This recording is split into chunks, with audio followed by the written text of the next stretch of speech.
impaired self-development, chronic levels of anxiety, and chronic compulsive caretaking behavior. Those are the things that need to be corrected in the treatment.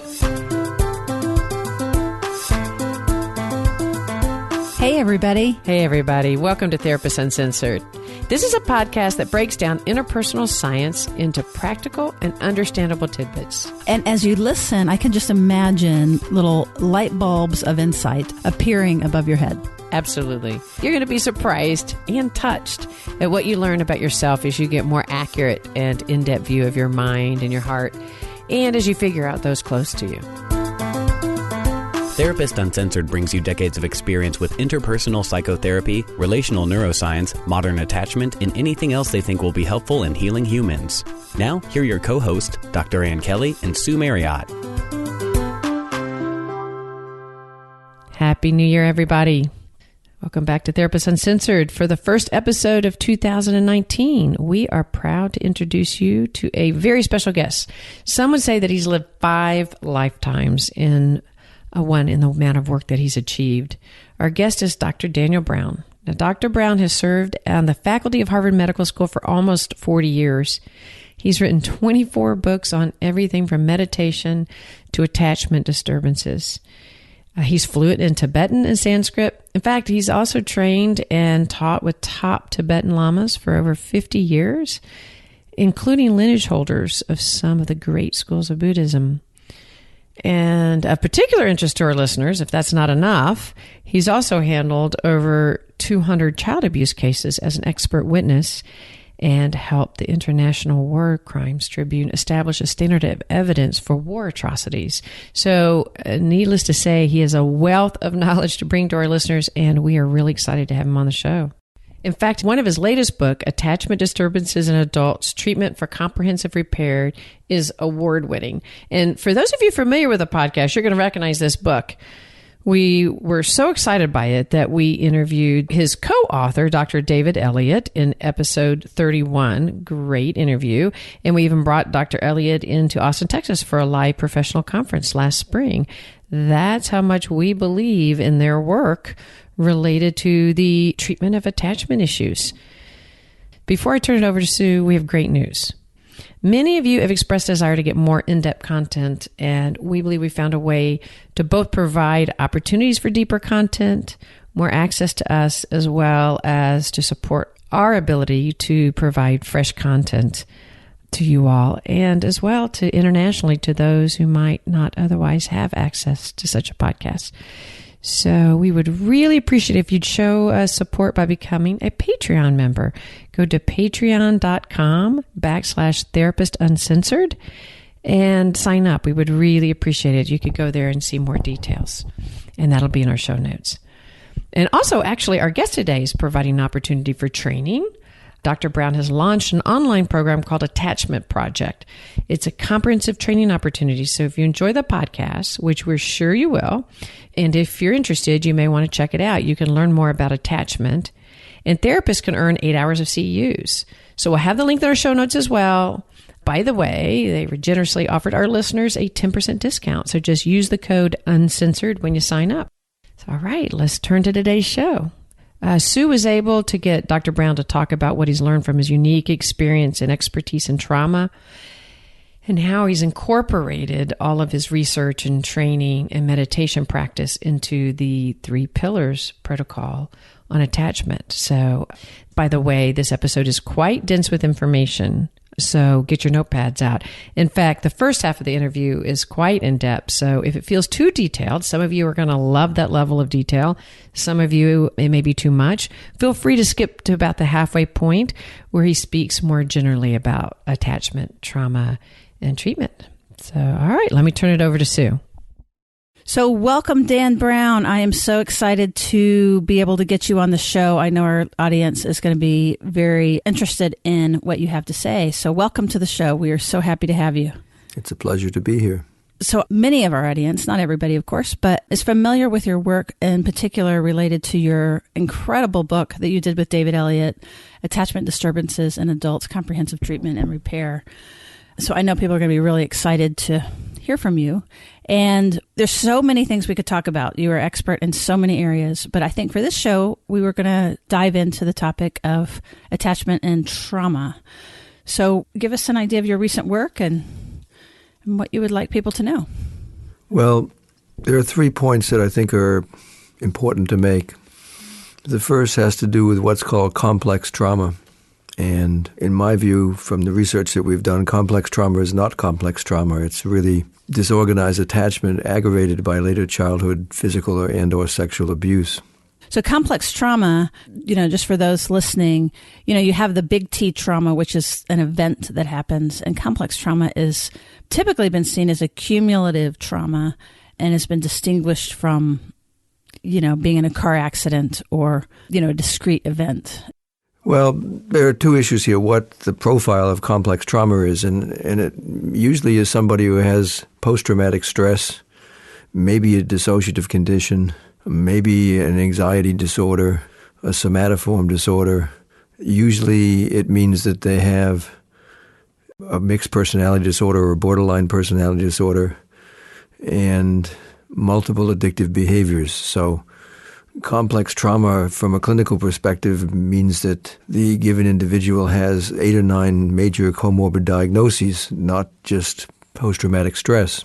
The second point has to do with what's the etiology or cause of that. And in the literature, it was thought that the cause of that was one of 2 things, either repeated or cumulative traumatization on the one hand, or extreme traumatization. So for a while there was a term called DESNOS, disorders of extreme stress, and the idea that people who had these 8 or 9 comorbid diagnoses, not just post-traumatic stress, were victims of disorders of extreme stress or cumulative trauma.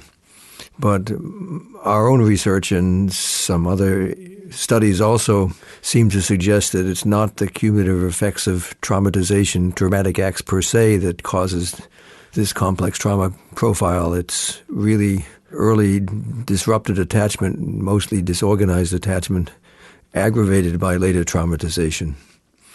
It was a study that we did. It was the results were sort of discovered serendipitously, but I do a lot of expert witness cases around child abuse. And yes, that's actually really gives you such an interesting perspective, and I had heard that.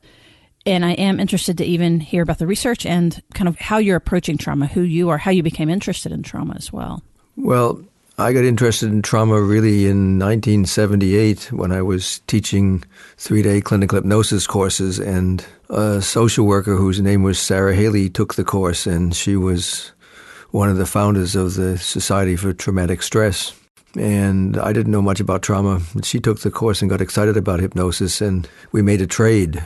She taught me a lot about trauma in the early days, and I taught her hypnosis, and then she gave me a number of cases to treat, and that was during the Vietnam-era war, and the first cases of trauma that I treated were kids who were in Operation Phoenix. They were trained to be little killing machines and kill an entire village of women, children, and men at night, and that was my trial-by-fire exposure to treating victims of extreme trauma.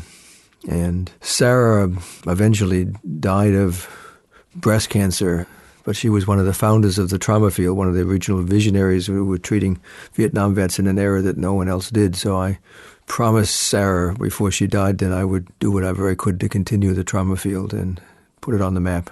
And I've tried to honor that commitment over the years. Oh, absolutely. That is an incredible story, actually.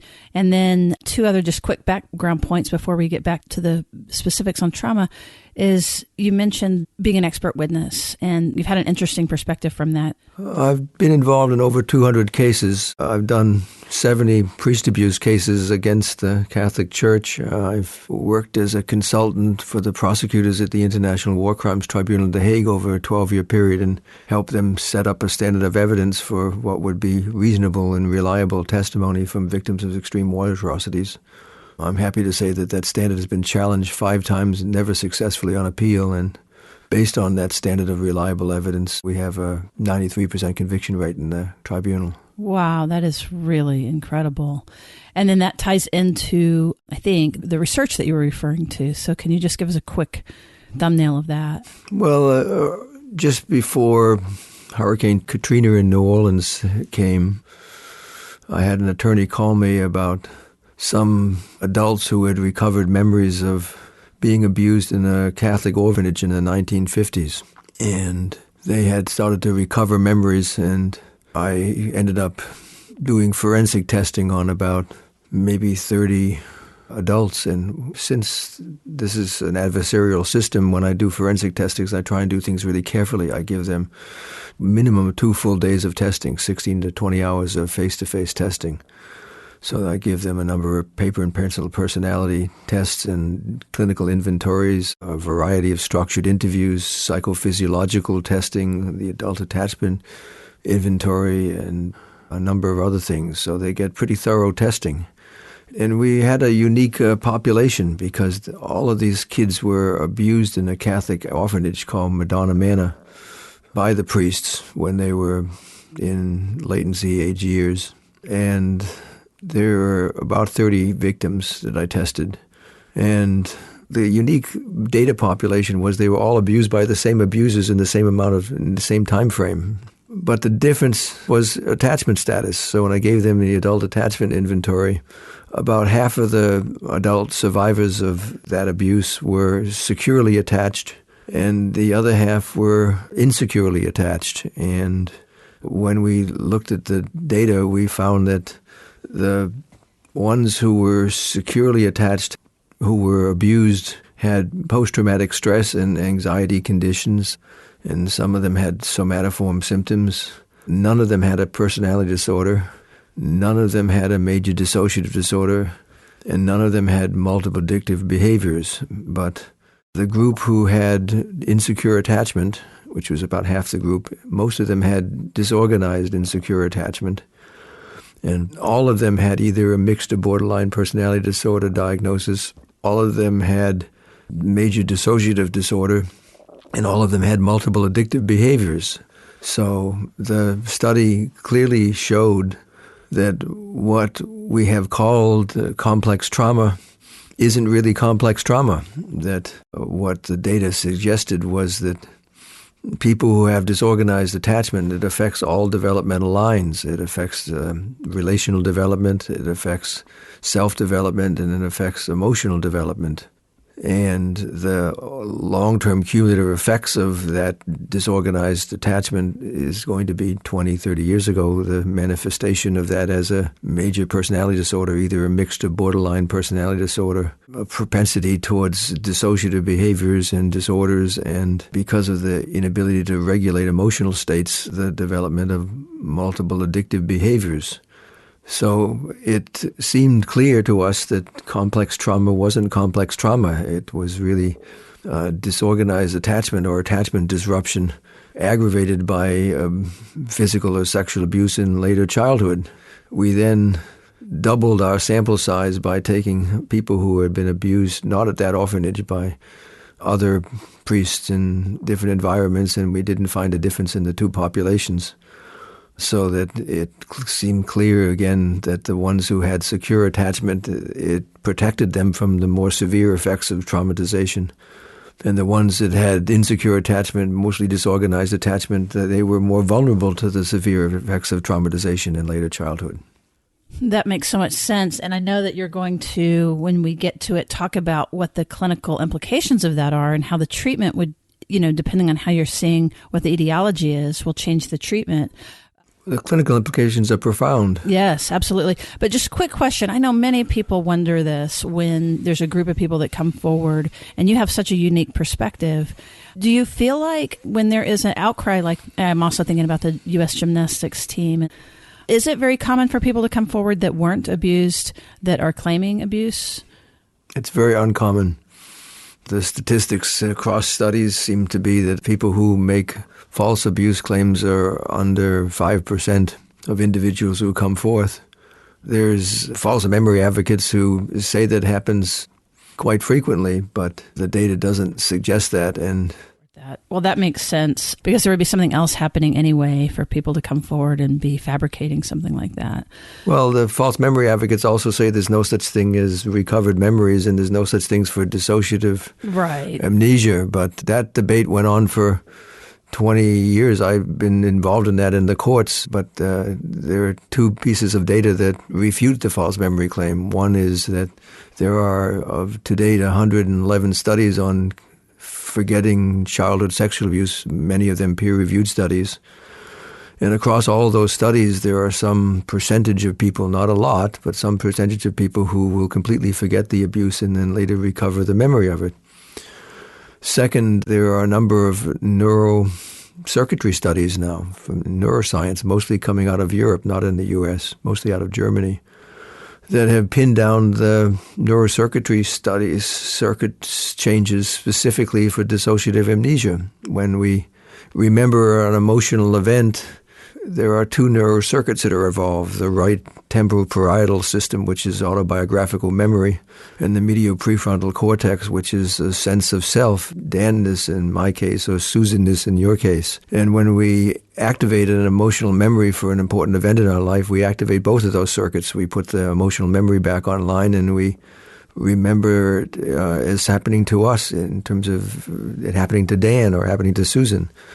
But the studies show that when people who have dissociative amnesia, one or both of those circuits goes offline. So if both of those circuits goes offline, they remember nothing. Or if the medial prefrontal cortex goes offline, but not the temporal parietal system, then they have a strong emotional memory, but they can't say that it happened to me. There's no sense of self to say that it happened as an event in my life. Or the opposite happens. They evoke the medial prefrontal cortex, but not the temporal parietal system. And they say that I have a general sense of something happening, but I can't pin down what it is. So the studies on neurocircuitry have really resolved this debate for most people who listen to the scientific data, that there is a strong neuroscientific basis for dissociative amnesia, and it's put to rest some of these arguments in the court. Yes, and I'm thinking also about one of the effects of that debate was therapists becoming much more cautious about, being the hippocampus in a sense of mediating the story and putting the story together for the patient. Well, the one issue around false memories that's clear is that if you supply lots of information that isn't part of the interviewee's field of experience, then you are suggesting things. And some people are vulnerable to that. But we also have a pretty good standardized assessment of who is memory suggestibility, called the Good-Johnson Suggestibility Scale. And we can tell what given individual is more vulnerable to that or not. It's not a general phenomenon that if you suggest false information that people pick it up. Most people don't. And there are some studies that show that people who are traumatized are mistrustful in relationships, and therefore they're significantly less suggestible, not more suggestible, and they're not so vulnerable to picking up false information. Oh, that's really so important, and it's fascinating. I'm so interested. And just one other quick question with that then. So the suggestibility is separate from disassociation. Is that right? Is that what you're saying?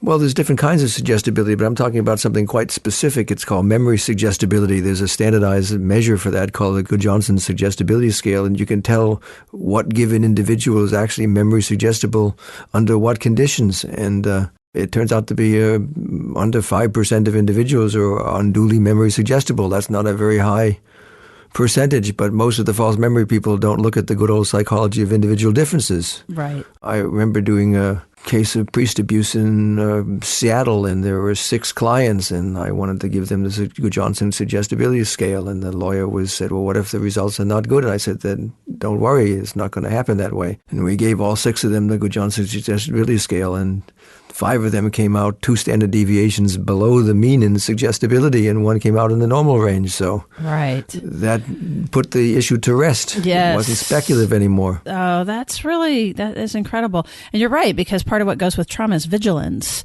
and mistrust. And mistrust, yes. So they're not so suggestible. Yes, yes. So complex trauma, then what you're saying is as a point, rather than seeing it as a mix of these various disorders, your data suggests that it is a disorganized attachment or some sort of attachment disturbance that is aggravated by some significant abuse in childhood. Later childhood, correct. In later childhood, okay. So that's really important. So is there anything more you want to say about that before we talk about the treatment and what the implications of these findings are?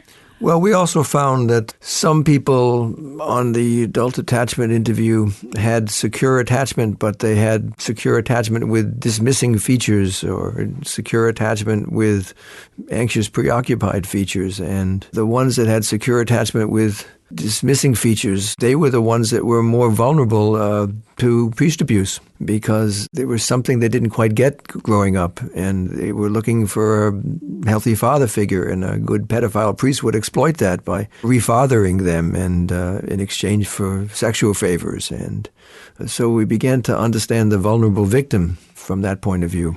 That makes so much sense because there's something missing, and there's also not the tracking, like of feeling creepy or feeling uncomfortable. If you're a pedophile and you have a sexual addiction, it means you're going to do it many times, and you have to groom vulnerable targets.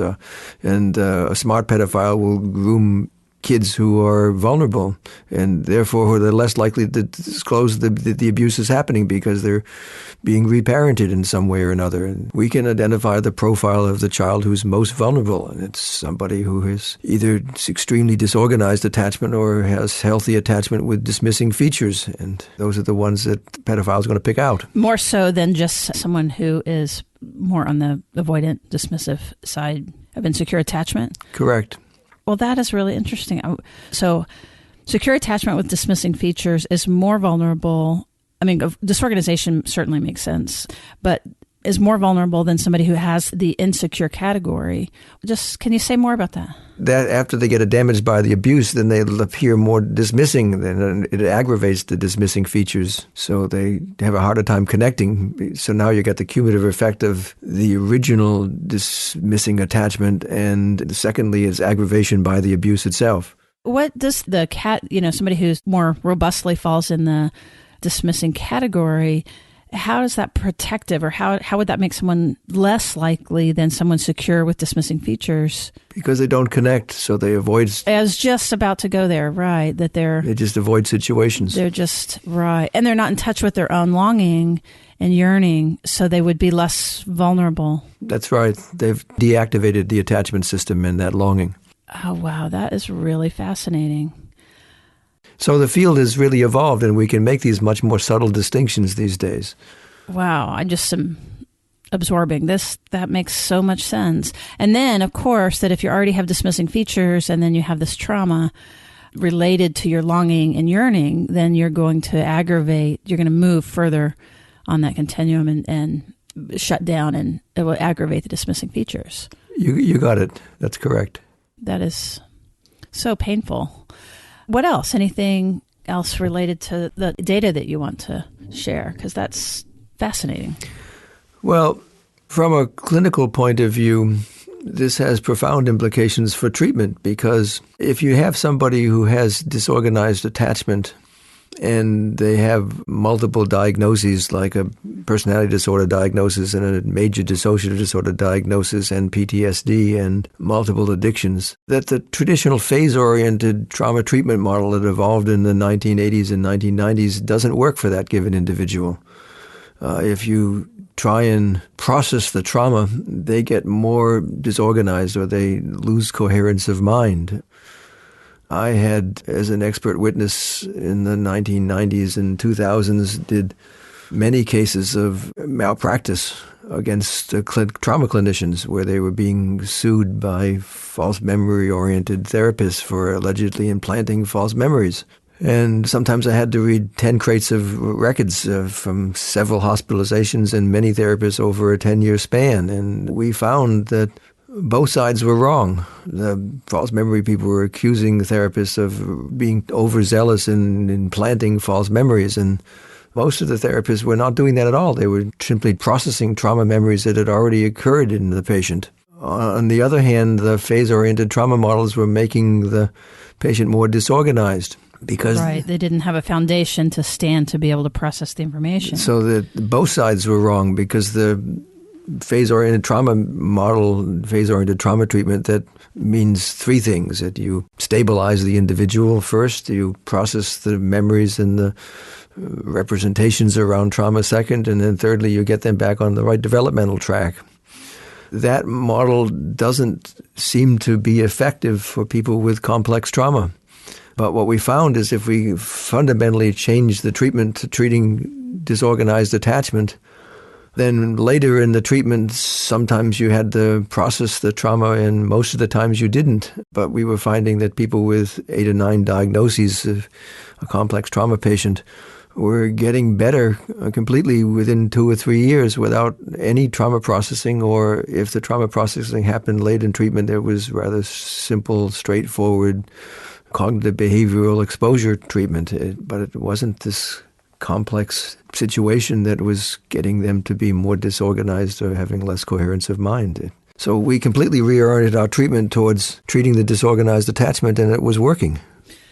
So that, again, that makes so much sense. I'm going to re-say it and to make sure that I'm understanding it, and also so that people can hear it again, because it's actually really, really important what you're saying. And so here's my association to it is often when someone has trauma, they come in and that's the content that they put forward. So as someone who's wanting to provide help, if you don't know, if you don't have this model in mind, then carefully working on the trauma would be naturally what you would be elicited to do by the patient. Correct. Or the therapist. Or the therapist, that's right. Right, that they have their technique and they're going to carefully... The person's reporting trauma, they're going to process the trauma. They're going to process the trauma in the way that they've been trained. But your point and your data and your experience has been that to treat the attachment itself is treating the trauma. But you don't go into the content of the trauma, you go into... And then can you say a little more when you say treat the attachment, don't go straight for the trauma? What does that look like? How is that different? So if somebody has disorganized attachment, what it means is it's an impossible dilemma for the child. That means the source of attachment is also the source of fear. That means that the parent was overstimulating, over-aggressive, over-seductive, in the child's face, looming too much, one way or the other overstimulating the child. And the child who would be upset would normally go to a parent as a source of some comfort or soothing, but the source of comfort or soothing is the source of what's causing the terror in the first place. So it's an impossible dilemma for the child.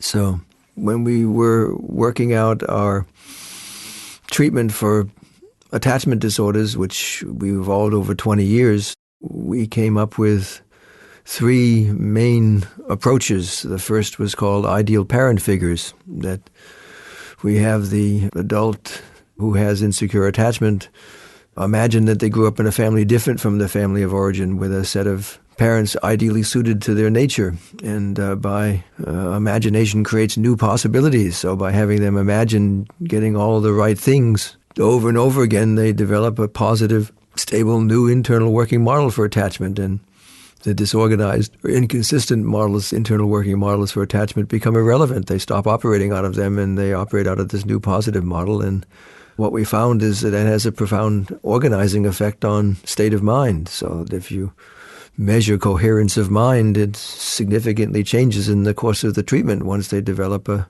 stable, positive internal representation for healthy, secure attachment.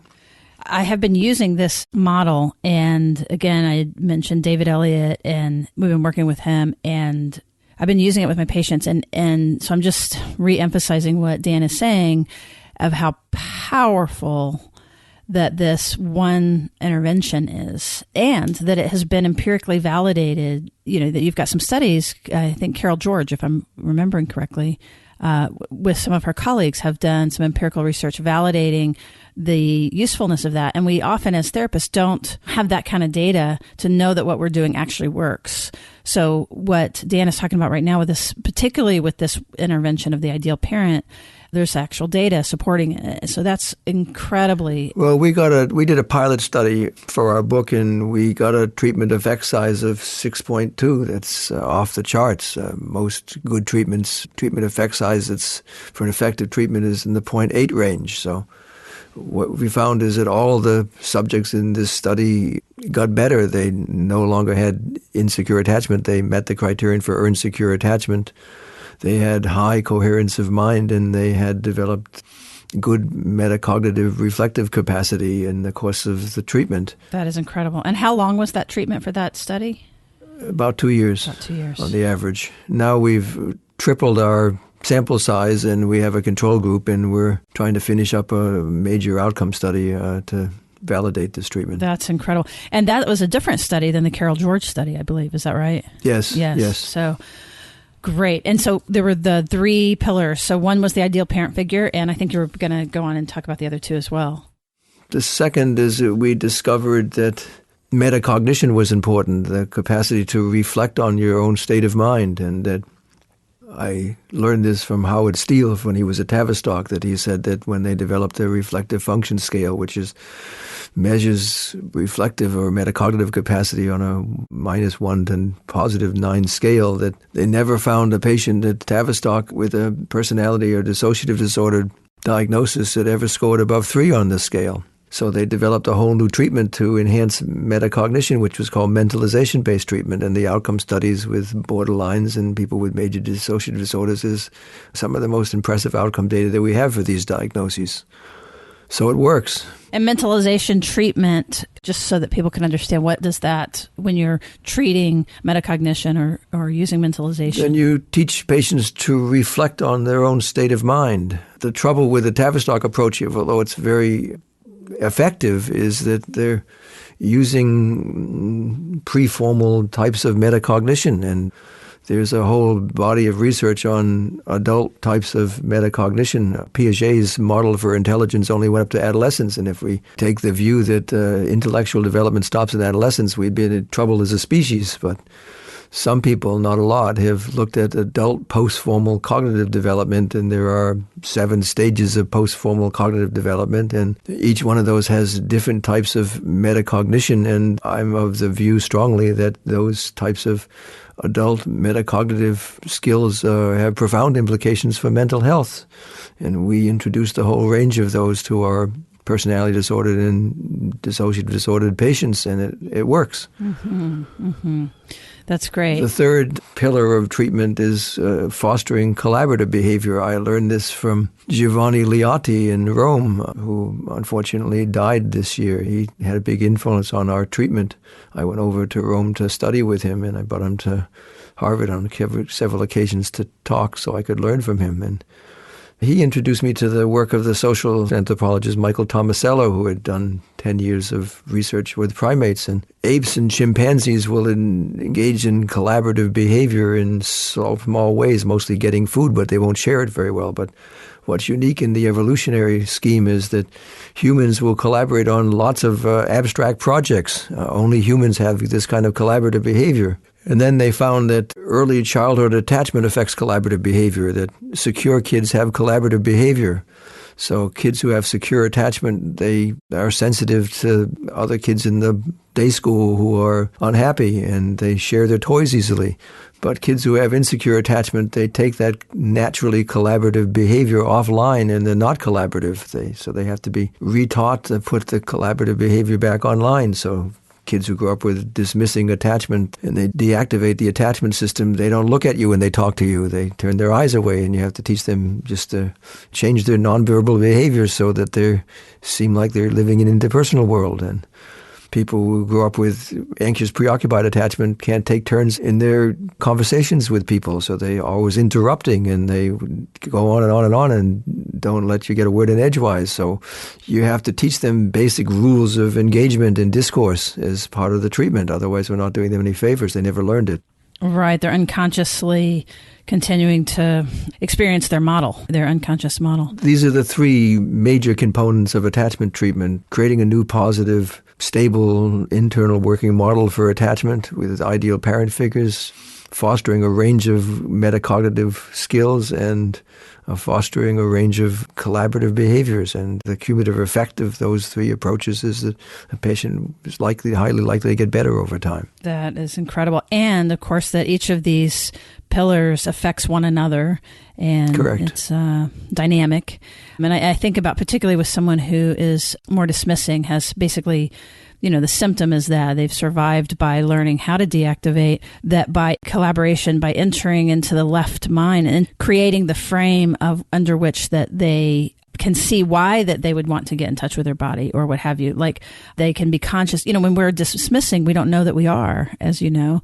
That's true. But it turns out that from my perspective, it took us 20 years to evolve this treatment because we developed specific treatments. There's a separate treatment for dismissing attachment, and there's a separate treatment for anxious preoccupied attachment, and there's a separate treatment for disorganized attachment, and it took us a while to individualize those treatments in a way that was effective. But people with dismissing attachment turn out to be the easiest to treat. They're hard to engage in treatment, but once they start activating the attachment system, the sign that they're doing that is that they experience a profound longing in treatment. They want to be attached, but they're ashamed of it because they've associated attachment with toxic shame because of so much repeated rejections. And once they activate the longing, it's a positive symptom that they're putting the attachment system back online, and they get better, and they're very satisfying to work with once they get started. I agree. Some of my favorite. And would you say that people tend to move from more dismissing to preoccupied to secure? No. If they're dismissing, it's pure dismissing, then they move from dismissing to secure. If they have disorganized attachment, they work with the dismissing elements first, and then they look more anxious, preoccupied, and then they get better. But what we were talking about earlier, for disorganized attachment, the source of attachment is the source of fear. So what has to happen with the ideal parent figures is that they have to get it that they can actually be comforted by an attachment figure and learn to expect that soothing will come rather than more abuse or more terror. They have to develop a representation in that the attachment figure is actually comforting. And a lot of times the therapist has to introduce that notion because it's not in their body. It's not implicitly there. So that there's this collaboration to introduce those ideas. Yeah. And then can you say a little bit about the treatment that you all developed on the anxious preoccupied side? Well, the main etiological contribution to anxious preoccupation is what Mary Main calls over-involvement in the parent state of mind, that these kids were trained to be hypervigilant to the parent's state of mind and to comfort and soothe the parent, and to do that on a regular basis. So that results in a triad of problems. The first is that they are constantly having what we call an outside-in orientation. They're constantly focusing on the state of mind of the other at the expense of themselves. And as a result of that, the parent is not a soothing figure. So they end up with chronically high levels, high baseline levels of anxiety that they can't comfort or soothe. So calming them and having ideal attachment figures who comfort and soothe them both verbally and non-verbally, physically, is important. Second of all, because they're so cued on the state of mind of the other, or what we say they have an outside-in orientation, it interferes with self-development. So people with disorganized attachment often have a weakly developed or poorly developed sense of self. So a lot of the treatment is on attachment figures who are the champions of their own self-development and encourage exploration, because people with anxious preoccupation deactivate the exploratory system. So they need to have parent figures who are constantly encouraging them to explore and to have faith in their ability to explore and to discover through playful exploration of the environment. Play is the vehicle of self-development for most children. And thirdly, people with anxious preoccupation become chronic caregivers, and to reorient them to their own needs rather than constantly losing themselves in the other is important. So impaired self-development, chronic levels of anxiety, and chronic compulsive caretaking behavior, those are the things that need to be corrected in the treatment. Well, I love the specificity, and even like in doing the ideal parent protocol, and I imagine that you do the AAI for folks that you're working with. Is that right? Or well, I trained in the AAI and got certified in it. It took 2 years. It's a long process, but yes, I've done over 1,000 of them now, and We have a pretty good sense of how to apply it to clinical populations. Mary Main was a genius when she developed the AAI, but mostly she normed it with University of California, Berkeley graduate students. So she didn't use it in clinical populations. Probably the group other than myself that's used it the most in clinical populations is Howard Steele and Miriam Steele and Valerie Sinuson at Tavistock. So, for example, I have about 60 AAIs that I collected on people with dissociative identity disorder, and 95% of them have disorganized attachment. And Howard Steele and Valerie Sinuson have a similar observation that they made at Tavistock on the dissociative disorders unit that they give the AAI to, and most of them have disorganized attachment. Yes. So we've come to appreciate the central role of disorganized attachment in the etiology of dissociative identity disorder. And if you treat them not for trauma processing, but for treating the disorganized attachment, they get better in about 2 years. What's so exciting about this and getting this out more widely is it is so hopeful. Do you have thoughts about Patricia Crittenden's work? Particularly, I was thinking about the disorganization and how that she sees that. It's not a new model, but it's a model that Americans are less familiar with. Well, the context of that model is that when Mary Ainsworth was doing her live observational studies of parents and children and interaction in a standardized setting, which she called the strange situation paradigm, she discovered 3 subtypes, kids that were secure, and they showed both healthy exploratory and healthy attachment behavior. Kids who were what was called ambivalent or resistant, who had inhibited exploratory behavior and clingy attachment behavior. And the third were kids who had avoidant or dismissing attachment, and they deactivated the attachment system and over-exaggerated the exploratory system. Then there was about 12% of kids who weren't easy to classify in those cookie-cutter categories. And about a decade later, Mary Main asked to look at Mary Ainsworth's data and discovered that a 4th category called disorganized attachment. That turned out, if you look at the studies done on giving the adult attachment interview to inpatient populations, psychiatric inpatient populations, that most of the people who have major psychiatric diagnoses that require inpatient hospitalization have disorganized attachment. So it's the main risk factor for adult mental health problems. Then there was a debate that ensued between Crittenden and Main about how one defines disorganized attachment, whether disorganized attachment has an implicit organization to it or whether it's just disorganized. And Pat Crittenden's work is important for clinicians. It's a much more broad-based model that looks at things such as hyperarousal and its effect on disrupting attachment and sexual behavior and aggressive behavior, and it has a greater appeal to clinicians. The problem that I have with the Crittenden model is that it has so many categories. Yes. So it's very complex. It's complex and it's harder to teach people and it's harder to get high reliabilities. I'm more of a traditionalist. I learned the AAI and use the more 4 basic or 5 basic categories, which are secure, dismissing, anxious, preoccupied, disorganized, and unresolved status for loss or abuse. Right, and you haven't said much about unresolved. What are your thoughts about treatment related to patients with unresolved attachment with the U? There are 2 types of disorganization on the adult attachment interview. There are people who are disorganized across the interview, and they have disorganized attachment, or what in AI terms is called can't classify. It means they have contradictory attachment styles. And the whole topic of attachment gets them disorganized. Then there are people who have situation-specific disorganization. They will show disorganization around being interviewed around a certain loss, say the loss of a mother or loss of a father, around a certain abuse theme, but not other abuse themes. So they showed general organization around the interview, but around certain topics, they get disorganized.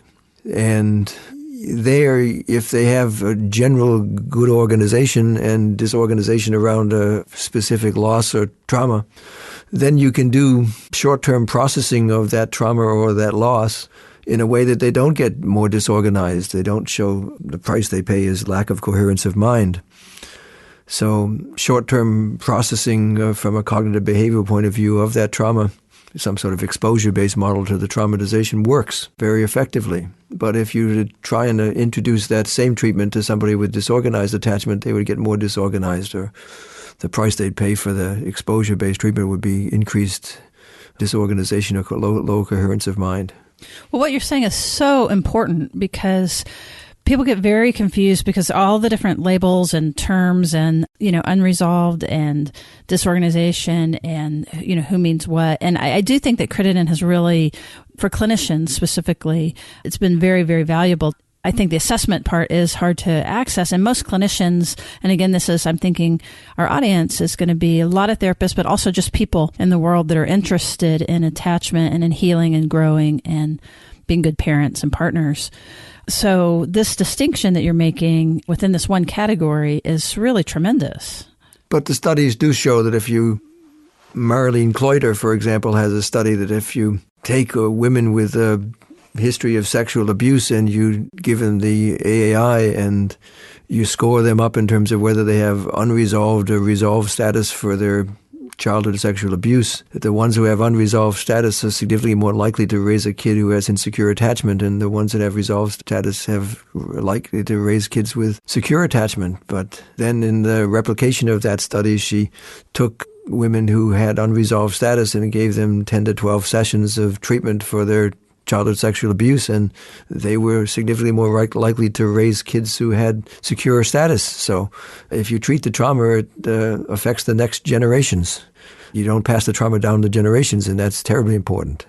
Right, because that unresolved status, you do fall through the floor. You do lose coherence when that experience is activated, and it's not necessarily clear why that happens, like, for example, when the child becomes the age of the child you were or what have you.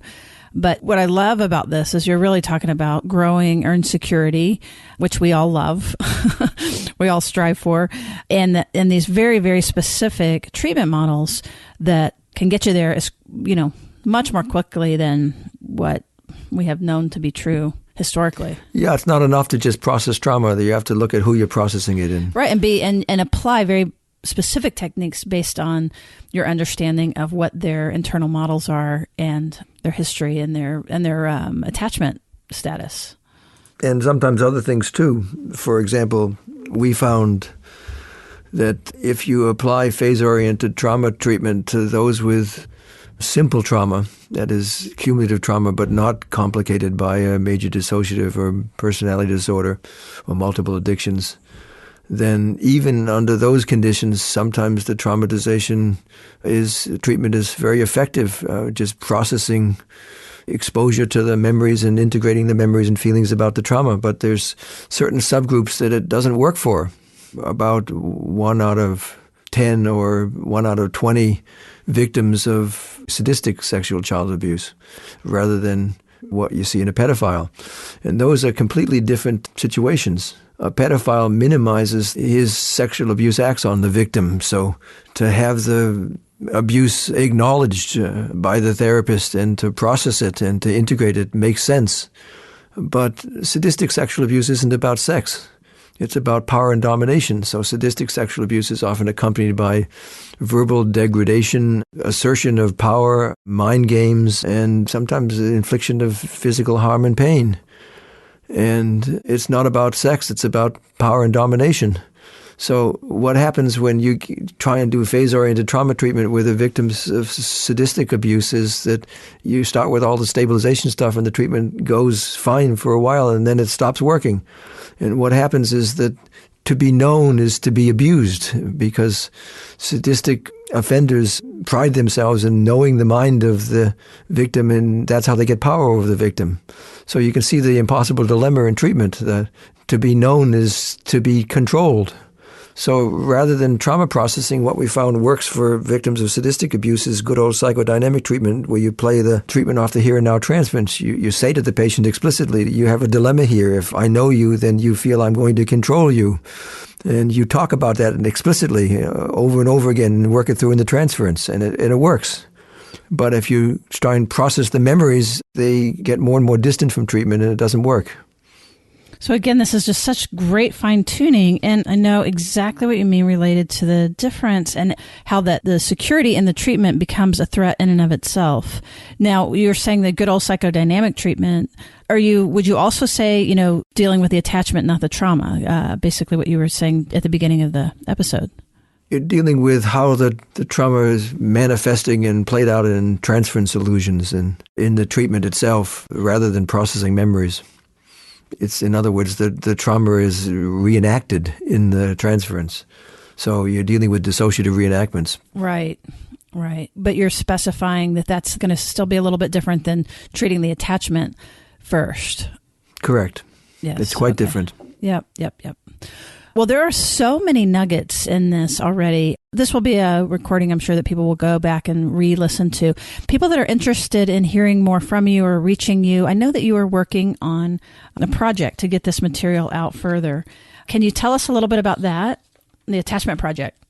Well, it's something I'm doing with a businessman from Australia whose name is Jock Gordon, and we're trying to take all of what we've done in our attachment research on treatment and assessment and treatment for the last 20 years and make it accessible to a general population, to develop online accessible approaches that will treat people who are dating who have insecure attachment and one of the three forms, dismissing, preoccupied, or disorganized attachment, people who are in a stable relationship but have difficulty in that relationship because of attachment themes, or parents who are not providing the right atmosphere of secure attachment to their kids who want to learn how to do it better. So we're trying to make the wisdom of this 20 years of developing these treatments available to a general population around dating themes, around secure adult intimacy, and around parents, so we don't pass these things down to the future generations. And if people were interested in that, how would they find you? We're trying to make everything available on theattachmentproject.com. We started with attachment training and trying to make that accessible, but for 27 years I ran a continuing education organization, and that's what I've done at Harvard Medical School for the last 38 years. For the last 30 years I've worked in continuing education, and what it means is my job is to read all the outcome studies and to update the standard of care in almost every psychiatric diagnosis. So we have pretty effective treatments now for the treatment of anxiety disorders of all sorts, for depression and bipolar disease, for conversion disorders, for somatoform disorders, and all of these we're going to try and film the training of those and make them available to both the lay audience and the clinical audience who can get CEU credits for them. I've been in this field for about 50 years, and I'm trying to, at this age, think about what we want to pass on to the next generation so they leave behind the knowledge that I've collected over this time. That is incredible, and we are going to help you do that. So again, attachmentproject.com, but be sure to go to our show notes so that you can get the link for some special offers through there. So, and thank you for providing that for our audience. Thank you so much. I talk about light bulbs over one's heads. I've gotten several of those today, and I know that our listeners have as well. It's been a pleasure to do this. I'd be happy to come back. Thank you so much, Dr. Brown, for being on the show, and we hope you all enjoyed it. Wow, he has a great wealth of information, doesn't he?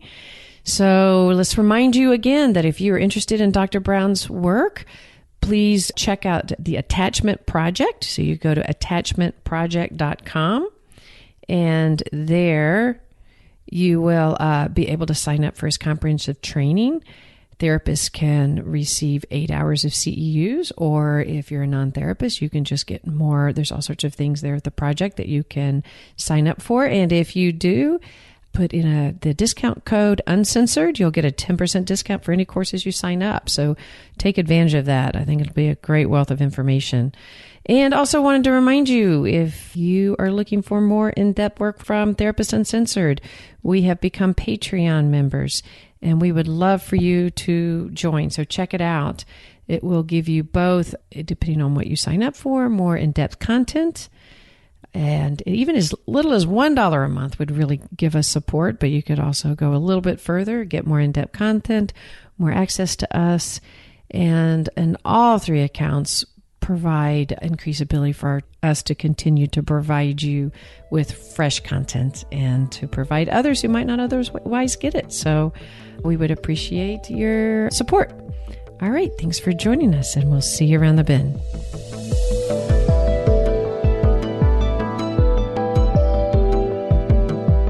Therapist Uncensored is Ann Kelly and Sue Marriott. This podcast is edited by Jack Anderson.